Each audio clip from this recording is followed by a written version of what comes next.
ಬಾಳಲಿ ಮೂಡಿದ ಚಂದ್ರಮ, ಇಷ್ಟು ಓದಿ ವಿದ್ಯಾವಂತೆಯಾಗಿ ಕೆಲಸದಲ್ಲಿ ಇರುವ ಹೆಣ್ಣು ನೀನು ಈ ರೀತಿ ಆಲೋಚಿಸುತ್ತೀಯ ಎಂದು ಅಚ್ಚರಿಯಾಗುತ್ತಿದೆ. ಅತ್ತಿಗೆಯ ನಂಜು ತುಂಬಿದ ಮಾತು ರಾಘವಿಯ ಮೇಲೆ ಯಾವ ಪರಿಣಾಮವೂ ಬೀರಲಿಲ್ಲ. ಕಳೆದ ಎಷ್ಟು ವರ್ಷಗಳಿಂದ ಮದುವೆಯಾಗದೆ ಅಣ್ಣನ ಸಂಸಾರದಲ್ಲಿ ಬೇಡದ ಸದಸ್ಯೆಯಾಗಿರುವ ತನಗೆ ಇವೆಲ್ಲವೂ ಹೊಸತಲ್ಲ. ಅತ್ತಿಗೆಯದ್ದು ತಪ್ಪಿಲ್ಲ.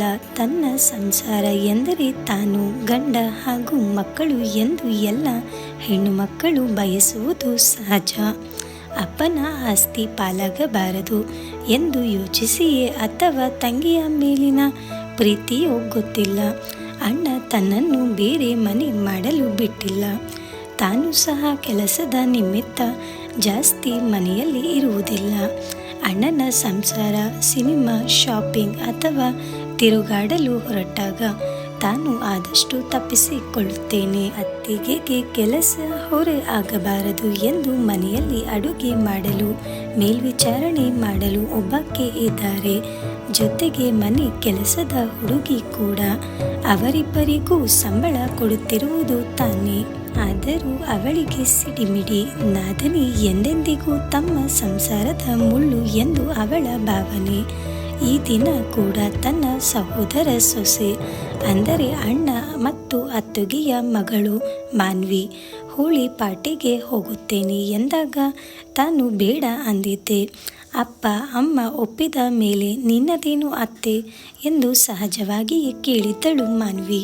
ತನ್ನ ಆಪ್ತ ಗೆಳತಿಯಂತೆ ಇದ್ದ ಅತ್ತೆಯ ಬಳಿ ಅವಳಿಗೆ ಸಲುಗೆ ಇತ್ತು.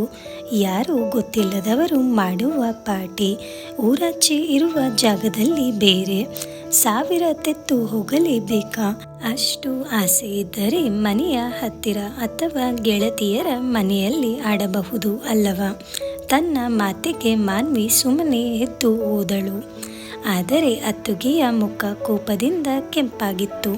ಮತ್ತೆ ಮತ್ತೆ ಅವಳು ತನ್ನನ್ನು ಟೀಕಿಸಿದಾಗ ರಾಘವಿ ದನಿ ಏರಿಸಲೇಬೇಕಾಯಿತು. ನನಗೆ ದೋಚಿದ್ದು ಹೇಳಿದ್ದೇನೆ. ಇತ್ತೀಚೆಗೆ ಸಾಮಾಜಿಕ ಜಾಲತಾಣಗಳಲ್ಲಿ ಈ ರೀತಿ ಪಾರ್ಟಿಯ ಬಗ್ಗೆ ಕೇಳುತ್ತಲೇ ಇರುತ್ತೇನೆ. ಕೆಟ್ಟ ಸುದ್ದಿಗಳನ್ನು ಸಹ ಓದುತ್ತೇವೆ. ಇನ್ನು ನಿಮ್ಮ ಇಷ್ಟ, ನನ್ನ ಕರ್ತವ್ಯ ನಾನು ಮಾಡಿದ್ದೇನೆ ಎಂದು ಅಲ್ಲಿಂದ ಸರಿದು ಹೋಗಿದ್ದಳು. ರಾತ್ರಿ ಊಟವನ್ನು ಎಲ್ಲರಿಗಿಂತ ಬೇಗ ಮುಗಿಸಿ ತನ್ನ ರೂಮ್ ಸೇರಿದ್ದ ರಾಘವಿಗೆ ಅಣ್ಣ ಅತ್ತಿಗೆಯ ಹಾಗೂ ಮಾನ್ವಿಯರ ಚರ್ಚೆ ಅಲ್ಪ ಸ್ವಲ್ಪ ಕಿವಿಗೆ ಬೀಳುತ್ತಲೇ ಇತ್ತು. ಮಾನ್ವಿಯ ತಮ್ಮ ಸಂತೋಷ್ ಕೂಡ ಮಧ್ಯೆ ಮಧ್ಯೆ ಮಾತಾಡುತ್ತಾ ಇದ್ದದ್ದು ಅವನು ಕೂಡ ಅಕ್ಕ ಅಂತಹ ಜಾಗಕ್ಕೆ ಹೋಗದೆ ಇರುವುದೇ ಒಳ್ಳೆಯದು ಎಂದು ಹೇಳುವುದು ಕೇಳಿಸಿ ಕೊಂಚ ಸಮಾಧಾನ ಆಯಿತು. ಅಣ್ಣನಿಗೆ ಬೇಡ ಅಂದರೆ ಹೆಂಡತಿ ಹಾಗೂ ಮಗಳು ಜಗಳಕ್ಕೆ ಬರಬಹುದು ಎಂಬ ಭೀತಿ. ಜೊತೆಗೆ ಗೆಳತಿಯರ ಜೊತೆ ತಾನೇ ಹೋಗಿ ಬರಲಿ, ಪಾಪ ಹುಡುಗಿ ಆಸೆ ಪಡುತ್ತಾ ಇದ್ದಾಳೆ ಎಂದು ಕೂಡ. ಕೊನೆಗೊಮ್ಮೆ ಅತ್ತಿಗೆಯ ಜೋರು ದನಿ, ಮಾನ್ವಿಯ ಅಳು ಹಾಗೂ ತನ್ನ ಬಗ್ಗೆ ಒಂದಷ್ಟು ಮಾತುಗಳು ಆಗಿ ಸಭೆ ಮುಕ್ತಾಯವಾಯಿತು. ಮಲಗಿದ್ದ ರಾಘವಿಗೆ ಬಹಳ ಹೊತ್ತು ನಿದ್ರೆ ಬರಲಿಲ್ಲ. ಹೋಳಿ ಹುಣ್ಣಿಮೆಯ ದಿನ ತನ್ನ ಕನಸುಗಳು ಒಡೆದಿತ್ತು. ಕಾಲೇಜು ಮುಗಿಸಿ ನಡೆದು ಬರುತ್ತಿದ್ದ ರಾಘವಿ ಹಾಗೂ ಅವಳ ಗೆಳತಿ ಶೀಲಾಳ ಮೇಲೆ ಪುಂಡರ ಗುಂಪೊಂದು ದಾಳಿ ಮಾಡಿತ್ತು. ಬಣ್ಣ ಎರಚುವ ನೆಪದಲ್ಲಿ ಕೆಟ್ಟದಾಗಿ ವರ್ತಿಸುತ್ತಿದ್ದ ಅವರನ್ನು ನೋಡಿ ಹುಡುಗಿಯರಿಬ್ಬರು ಬೆದರಿ ಕಂಗಾಲಾಗಿದ್ದರು. ಸಣ್ಣ ಓಣಿ ದಿನನಿತ್ಯ ಅಲ್ಲೇ ಓಡಾಡಿದ್ದ ಅಭ್ಯಾಸ. ಇವತ್ತು ಈ ರೀತಿ ಆಗುವುದೆಂದು ಅವರು ಕನಸಿನಲ್ಲೂ ಊಹಿಸಿರಲಿಲ್ಲ. ಒಬ್ಬ ರಾಘವಿಯ ದುಪ್ಪಟ ಎಳೆದು ಮತ್ತೊಬ್ಬ ಶೀಲಾಳ ಮೈಮೇಲೆ ಬಣ್ಣದ ನೀರು ಸುರಿದಿದ್ದ. ಕಿರುಚಲು ಆಗದಂತೆ ಅವರಿಬ್ಬರ ಬಾಯಿ ಮುಚ್ಚಿದ್ದ.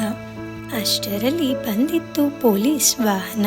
ಪುಂಡರಿಗೆ ಏಟು ಮುಟ್ಟಿಸಿ ತಮ್ಮ ವಾಹನಕ್ಕೆ ಎಳೆದುಕೊಂಡ ಪೊಲೀಸ್ ಹೆಣ್ಣು ಮಕ್ಕಳಿಗೆ ಎಚ್ಚರಿಕೆ ಹೇಳಿ ಪೇದೆಯ ಜೊತೆ ಮಾಡಿ ಮನೆಗೆ ತಲುಪಿಸಿದ್ದರು.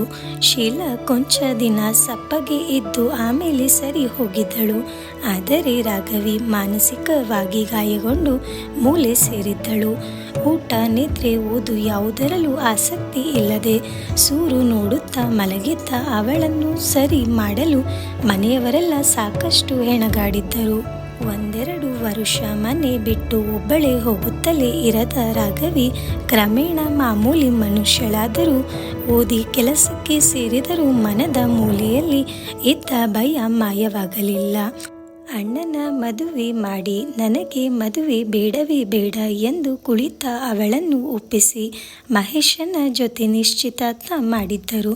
ಆದರೆ ಹೋಳಿ ಹಬ್ಬದ ದಿನ ಯಾವುದೋ ಹುಡುಗಿಯ ಗುಂಪೊಂದು ಛೇಡಿಸಲು ಹೋದ ಹುಡುಗನನ್ನು ತಡೆಯಲು ಹೋಗಿದ್ದ ಮಹೇಶ್ ತಮ್ಮ ಕೆಟ್ಟ ವರ್ತನೆ ಅಡ್ಡ ಬಂದ ಅವನನ್ನು ಮುಲಾಜಿಲ್ಲದೆ ಹೊಡೆದು ಪ್ರಾಣ ತೆಗೆದಿದ್ದರು ಆ ರಾಕ್ಷಸರು. ಪೊಲೀಸರು ಬರುವ ಹೊತ್ತಿಗೆ ಮಹೇಶನ ರಕ್ತ ಚೆಲ್ಲಡಿ ಅವನು ಬಾರದ ಲೋಕಕ್ಕೆ ಹೋಗಿದ್ದ. ಅಲ್ಲಿಂದ ಹುಡುಗರು ಹುಡುಗಿಯರು ಹೆದರಿ ಪರರಿ ಆಗಿದ್ದರು. ಮತ್ತೊಮ್ಮೆ ಆಘಾತ ಕೊಟ್ಟ ಹೋಳಿ ಹಬ್ಬದ ರಾಘವಿಯ ಪಾಲಿಗೆ ಅತ್ಯಂತ ನೋವು ಮಾಡುವ ಹಬ್ಬ. ಸಮಯ ಸರಿದಂತೆ ಅಪ್ಪ ಅಮ್ಮ ಕಾಲವಾದರು. ಅಣ್ಣನ ಮದುವೆ, ಮಕ್ಕಳು. ಆದರೂ ರಾಘವಿ ತನ್ನ ಮದುವೆಯ ಬಗ್ಗೆ ಮನಸ್ಸು ಮಾಡಿರಲಿಲ್ಲ. ಮಹೇಶನ ನೆನಪು ಅಳಿಸಿದರೂ ಸಹ ಅವಳು ತನ್ನ ಮದುವೆ ಬೇಡ ಎಂದು ತೀರ್ಮಾನಿಸಿದ್ದಳು. ಅವಳ ಮನಸ್ಸು ಬದಲಾಯಿಸಲಾಗದೆ ಎಲ್ಲರೂ ಕೈ ಚೆಲ್ಲಿದ್ದರು. ಮಾರನೇ ದಿನ ಬೆಳಗ್ಗೆ ಮಾನ್ವಿ ಹಾಗೂ ಅವಳ ಗೆಳೆಯರು ಕ್ಯಾಬ್ ಮಾಡಿ ಹೋಳಿ ಪಾರ್ಟಿ ನಡೆಯುವ ರೆಸಾರ್ಟ್ಗೆ ಹೋಗುವುದು ಎಂದು ಪ್ಲಾನ್ ಆಗಿತ್ತು.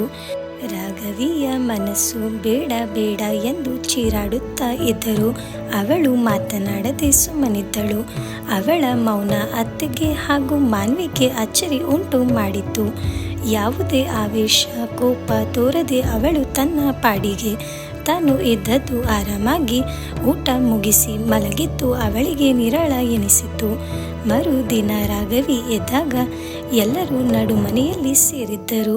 ಟಿವಿಯಲ್ಲಿ ಹೋಳಿ ಪಾರ್ಟಿಯ ಆಯೋಜಕರು ಪೊಲೀಸರ ಅತಿಥಿಗಳಾಗಿದ್ದು ಆ ರಿಸಾರ್ಟ್ನಲ್ಲಿ ರೇಡ್ ಆಗಿ ಆವತ್ತಿನ ದಿನ ನಡೆಯಲಿದ್ದ ಕೆಲವು ಅನಾಹುತಗಳ ಬಗ್ಗೆ ಜೋರು ದನಿಯಲ್ಲಿ ಪ್ರಸಾರ ನಡೆದಿತ್ತು.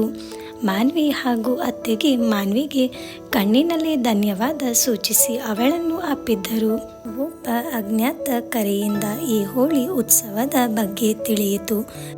ಸಮಾಜಕ್ಕೆ ಇಂಥವರ ಅಗತ್ಯವಿದೆ ಎಂದು ಹೇಳುತ್ತಿದ್ದ ಹಿರಿಯ ಪೊಲೀಸ್ ಅಧಿಕಾರಿಯ ಕಣ್ಣಿನಲ್ಲಿ ಕೂಡ ತನ್ನ ಬಗ್ಗೆ ಕೃತಜ್ಞತೆ ಕಂಡು ರಾಘವಿ ನೆಮ್ಮದಿಯ ನಿಟ್ಟುಸಿರು ಬಿಟ್ಟಳು. ಇನ್ನು ನೀನು ಹೊರಗಿನವಳಲ್ಲ, ನಮ್ಮ ಮನೆಯ ಸದಸ್ಯೆ ಎಂದು ಅತ್ತಿಗೆಯ ಅಪ್ಪುಗೆ ಹೇಳಿದಾಗ ಮನಸ್ಸು ಹಗುರಾಯಿತು. ಎಷ್ಟು ತಿಳಿಸೋದಕ್ಕೆ ಇಷ್ಟಪಡ್ತೀನಿ. ವಿಡಿಯೋ ನೋಡಿದ್ದಕ್ಕಾಗಿ ಧನ್ಯವಾದಗಳು. ಮತ್ತೆ ಸಿಗೋಣ. ನಿಮ್ಮೆಲ್ಲರ ಬದುಕು ಬಂಗಾರವಾಗಲಿ. ನಮಸ್ತೆ.